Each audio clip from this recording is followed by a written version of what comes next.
Good evening. For a family that has mastered composure under the world's gaze, silence is often their shield. But this time, silence wasn't enough. When troubling whispers about Prince Louis began circulating, concerns about his emotional well being, reports of restless nights, and speculation over how the youngest Wales child was coping with mounting public pressure, the atmosphere around Kensington Palace shifted. For days, there were no official statements, no clarifications, just a growing hum of concern. Then, in a move few expected, Prince William and Catherine, Princess of Wales, chose to speak, not as future king and queen, but as parents. It began online. Royal watchers noticed subtle changes in Louis's recent public appearances. Normally known for his playful expressions and animated waves, he appeared more subdued at a recent engagement. Observers described him as quieter than usual, clingier, even anxious. Speculation escalated quickly. Was Louis overwhelmed by public life? Was he struggling with school transitions? Was he reacting to family pressures? Was something happening behind palace walls? In today's hyper-connected world, a single photograph can generate 1,000 theories. And this time, those theories gained traction. The Wales family has long tried to give their children as normal an upbringing as possible. Living between Kensington Palace and Adelaide Cottage, the focus has always been on stability, routine, and privacy.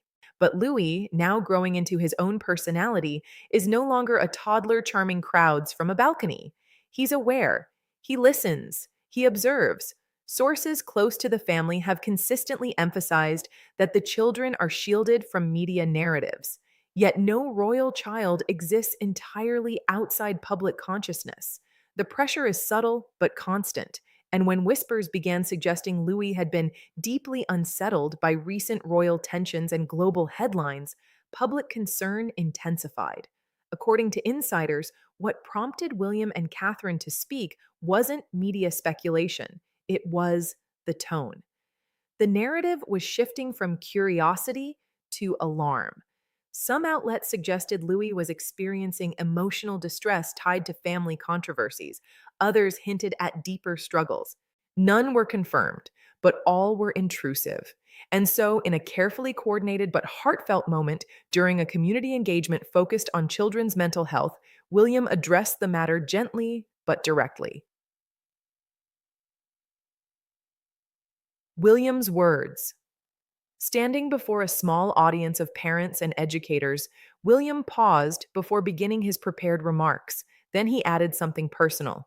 As a father, you're always aware that your children experience the world in ways you can't fully see, he said. What matters most is making sure they feel safe, supported, and heard. He didn't mention Louis by name immediately, but everyone knew. He continued, our children, like all children, have good days and quieter days. That's part of growing up. It wasn't defensive, it wasn't dramatic, it was human, and it marked a rare moment of vulnerability from a future king. Later that same day, Catherine joined a roundtable discussion centered on emotional development in early childhood. Her voice, always steady, carried unmistakable warmth. Children express themselves in different ways, she said, sometimes through energy, sometimes through silence. Both are completely natural.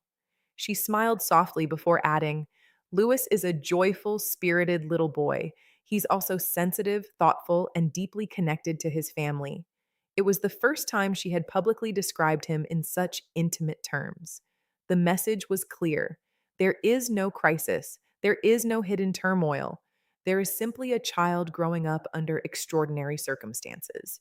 To understand why the rumors resonated, one must consider timing. The Wales family has navigated a changing monarchy, increased scrutiny on the next generation, global conversations about mental health, intense media focus on royal children's behavior. Louis, as the youngest, often plays the role of comic relief in public settings. His playful balcony waves and candid expressions have become beloved viral moments. But humor can create an unintended narrative that a child is perpetually carefree. When that image shifts even slightly, it unsettles the audience because people forget he's only 8. Those who know William describe his protective instincts as fierce but measured. He grew up under relentless media intrusion. He understands what public narratives can do to a child's sense of self. Catherine, too, has built much of her royal platform around early childhood development. Her advocacy reflects not just professional interest, but maternal conviction. Their decision to speak wasn't about controlling headlines, it was about modeling healthy parenting. By acknowledging that children have emotional fluctuations, they normalized what should never have been sensationalized. Royal history offers sobering lessons about growing up in the spotlight.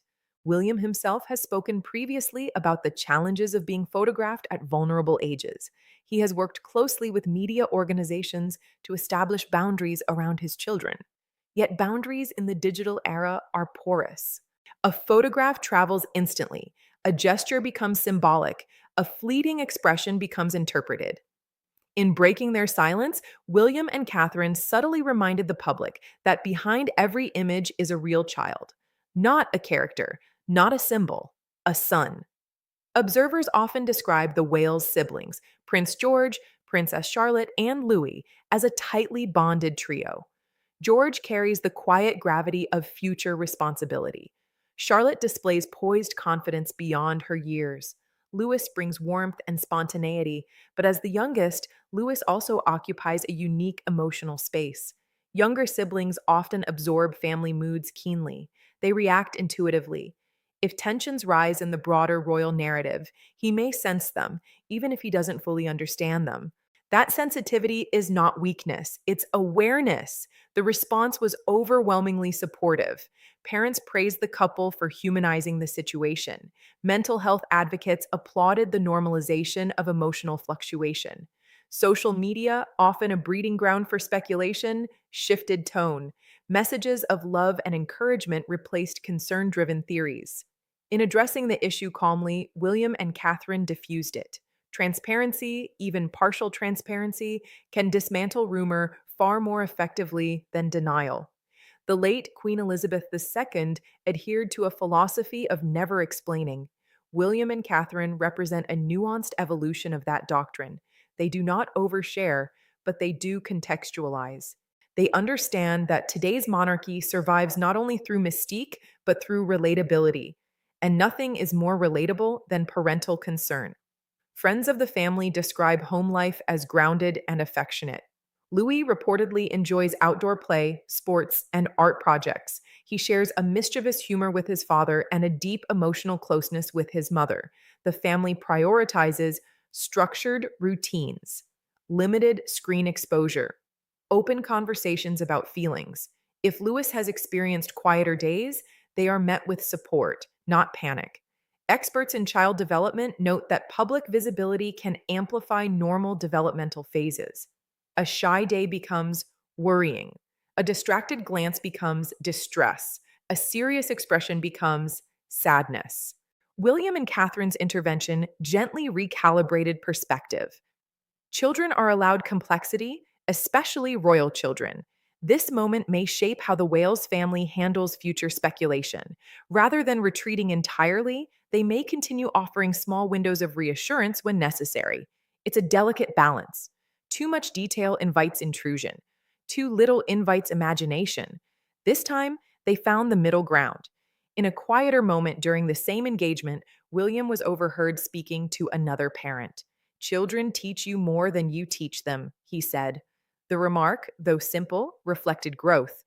William is no longer the boy navigating cameras. He is the father guiding his son through them. Catherine's body language that day spoke volumes. Calm, unshaken, protective without defensiveness. Her lifelong commitment to early childhood development is no abstract mission. It is lived daily. And in defending Louis's emotional normalcy, she defended every child labeled too quickly. Inside the palace walls, life resumed quietly. School runs, homework, bedtime stories. Louis reportedly returned to his usual lively self, proof that children ebb and flow naturally. The storm was never inside the family, it was outside, and it passed. Prince William and Catherine did not break their silence out of fear. They did so out of clarity. In addressing concerns about Louis, they sent a broader message. Children are not headlines. they are hearts in formation. And as parents, royal or otherwise, our duty is not to shield them from every whisper, but to anchor them in love. Louis remains what he has always been, a bright spirited, sensitive child growing within an extraordinary family. And in that simple truth lies reassurance enough. In the days following Prince William and Catherine, Princess of Wales, breaking their silence, something subtle shifted, not publicly, but internally. The headlines softened, but inside Adelaide Cottage, conversations deepened. Because while the public discussion centered on reassurance, William and Catherine understood something more profound. This moment was not just about Louis, it was about preparing all three of their children for a lifetime of visibility. According to those familiar with the Wales family's parenting style, William and Catherine believe in direct but age appropriate honesty. Louis was not sat down for a formal crisis talk. Instead, the conversation was woven gently into routine, perhaps during bedtime, perhaps on a quiet car ride home from school. Children often ask simple questions that carry enormous weight. Why were people talking about me? Did I do something wrong? William, who has lived through far harsher public scrutiny, reportedly reassured his son in the way only a father who understands can. You didn't do anything wrong. Sometimes people see one picture and think they know the whole story, but they don't. It was a lesson William learned painfully in his own childhood, and one he is determined to teach differently. For Catherine, Princess of Wales, this moment reinforced why her early childhood initiative has always been more than policy. She understands emotional foundations shape lifelong resilience. Rather than shielding Louis from the concept of public attention entirely, she focuses on building his internal stability. Children, she has often said, need secure attachment, emotional vocabulary, a sense of safety, routine. Louis's quieter appearance in public may have been nothing more than fatigue, distraction, or normal childhood mood variation. But Catherine knew the larger lesson wasn't about that day. It was about equipping him for future days. As the eldest, Prince George absorbs moments like this carefully. He understands more than Louis. He notices media coverage. He senses tone shifts. If speculation can swirl around his younger brother over a fleeting expression, what does that mean for him, the future king? William is acutely aware of this silent pressure. He grew up carrying expectations that were rarely explained. With George, he is trying something different: transparency, not overwhelming detail, but clarity. George is being raised not just to inherit a throne, but to understand it, and that includes understanding scrutiny. Meanwhile, Princess Charlotte occupies a unique middle ground. Often described as confident and perceptive, Charlotte has displayed composure beyond her years at public events. Yet, middle children frequently internalize stress differently. Catherine reportedly checks in carefully with Charlotte during moments like this, ensuring she doesn't feel overshadowed by concern for her brothers. Family equilibrium matters deeply inside the Wales household. No child's emotions are allowed to dominate unchecked. Balance is intentional. Those who know William describe him as introspective during periods of public scrutiny involving his children. He remembers standing behind his mother's coffin.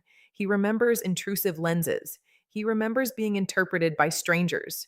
In moments like this, he likely revisits those memories, not in bitterness, but in resolve. The difference between then and now, he has agency. He can intervene, he can speak, and he did. The monarchy has evolved dramatically over the past two generations. Under Queen Elizabeth II, emotional privacy was paramount. Public explanation was rare. William and Catherine operate within a hybrid model: maintain dignity, protect privacy, but acknowledge humanity. Their brief, heartfelt remarks about Louis were not a departure from royal tradition, they were an adaptation of it. In the digital age, silence can be misinterpreted as confirmation. Measured clarity can dissolve speculation. Another quiet consequence of this episode may be renewed discussions with media outlets. William has long advocated for boundaries regarding his children's coverage. Historically, British media has respected agreements limiting invasive photography, but social media operates without formal agreements. Anyone with a smartphone becomes a commentator. By addressing the issue calmly, the Waleses signaled something important. They are watching narratives. They are willing to correct tone, but they will not overreact. That balance is powerful. For years, Lewis has been affectionately portrayed as the family's comic spark. From exaggerated waves to playful expressions on the Buckingham Palace balcony, he has provided light-hearted moments that charm the public. But that image, while endearing, is incomplete. Those close to the family describe him as deeply affectionate, observant, protective of his siblings, sensitive to mood shifts. Children who are expressive can also be emotionally perceptive.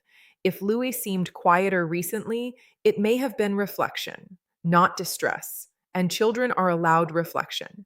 After this episode, palace aides are likely refining strategy regarding future appearances, not to limit Lewis's personality, but to ensure environments remain supportive.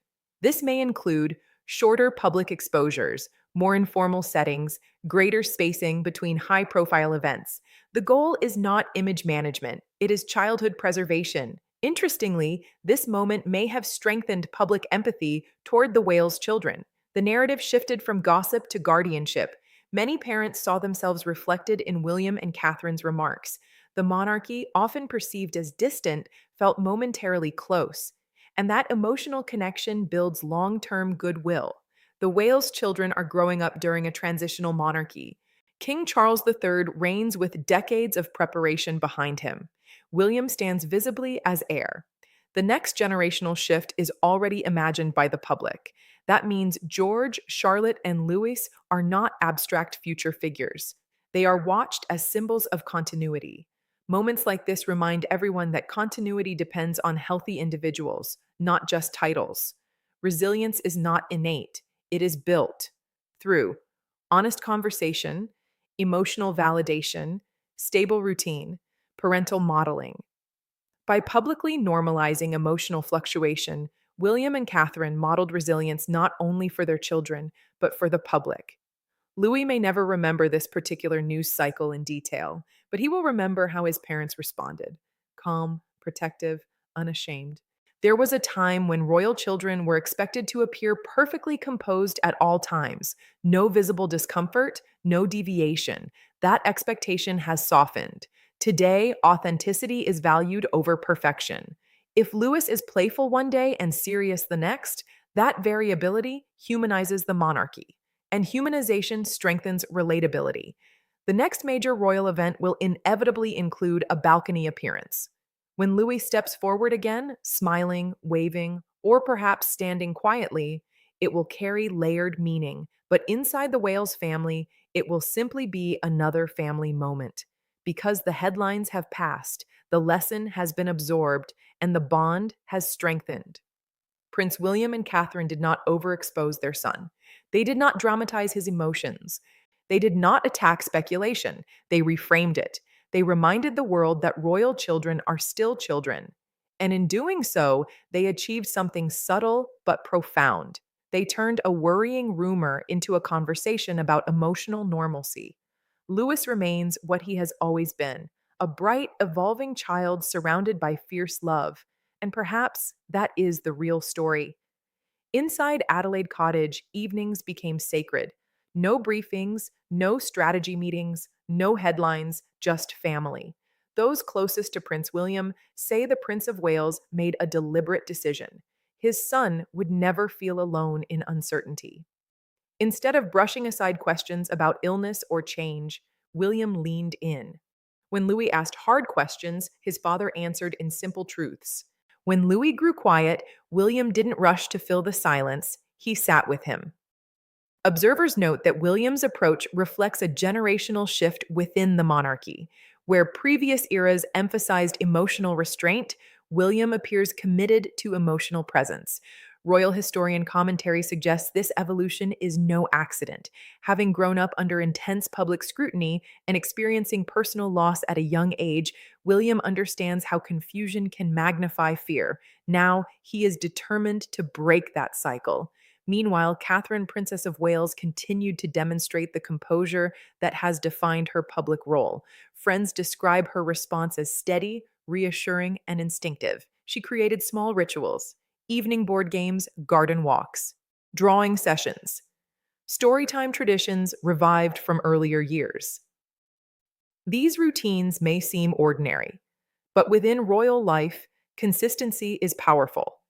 Catherine's long-standing focus on early childhood development has shaped how she approaches moments like this. Her belief that emotional security forms the foundation of lifelong resilience is not just part of her public initiatives, it is something she practices at home. And insiders say Louis has responded. Royal watchers have often noted the protective bond between Prince George, Princess Charlotte, and their youngest sibling. Sources describe George as thoughtful and attentive, quietly checking in on Louis. Charlotte, often described as confident and emotionally perceptive, reportedly took on the role of cheerleader, encouraging Louis during moments of hesitation. Siblings can be powerful anchors, and within the Wales household, that bond appears strong. At Kensington Palace, communications remained careful. No dramatics, no excessive detail, just reassurance. Royal commentators point out that the palace has become more strategic in recent years about controlling narratives, particularly when it comes to children. By neither confirming nor amplifying speculation, the institution avoids feeding rumors while protecting privacy. It is a delicate balance, but so far, the strategy appears effective. On social media, the tone began to shift. Where initial speculation sparked concern, messages of support quickly dominated. Parents shared stories of their own children navigating worry. Mental health advocates praised the family's openness, and many commentators highlighted how modern royal parenting differs from generations past. Rather than projecting invulnerability, the Wales family appears willing to acknowledge human moments, and that authenticity resonates. This episode, however minor in scale compared to historic royal crises, reflects something larger. The monarchy is evolving. Under King Charles III, there has been emphasis on modernization, environmental advocacy, and streamlining the institution. Under William and Catherine, the focus appears to be shifting further toward emotional relatability and family centered leadership. Royal analysts argue that this approach could shape how the next generation of royals is perceived. If resilience is modeled openly, it may redefine expectations for future heirs. For Louis, this chapter may ultimately become just that, a chapter. Children process change differently than adults. Moments that feel overwhelming can become formative experiences when handled with care. Sources close to the family suggest Louis has already shown signs of renewed confidence. Increased participation in school activities, more relaxed public appearances, a return to his playful personality. While the family remains protective of private details, the visible shift suggests progress. Looking ahead, public appearances are expected to resume at a measured pace. There is no indication of any long term disruption to royal duties. Instead, insiders describe a family recalibrating, not retreating. For William and Catherine, the priority is clear: stability first, duty second. And in that order lies a quiet revolution. In an institution often defined by ceremony and tradition, this moment stands out not because of scandal or spectacle, but because of humanity. A young prince asked questions, his parents listened, and rather than deny vulnerability, they embraced it. The British monarchy has survived centuries of upheaval, wars, abdications, scandals, transformation. But its future may depend less on grand gestures and more on small, steady ones. A father sitting beside his son, a mother reinforcing routine, siblings offering reassurance, and a family choosing connection over optics. If recent events reveal anything, it is this: the strength of the crown may ultimately rest not in its jewels, but in its willingness to evolve. And in that evolution, the youngest members may be shaping its brightest future yet.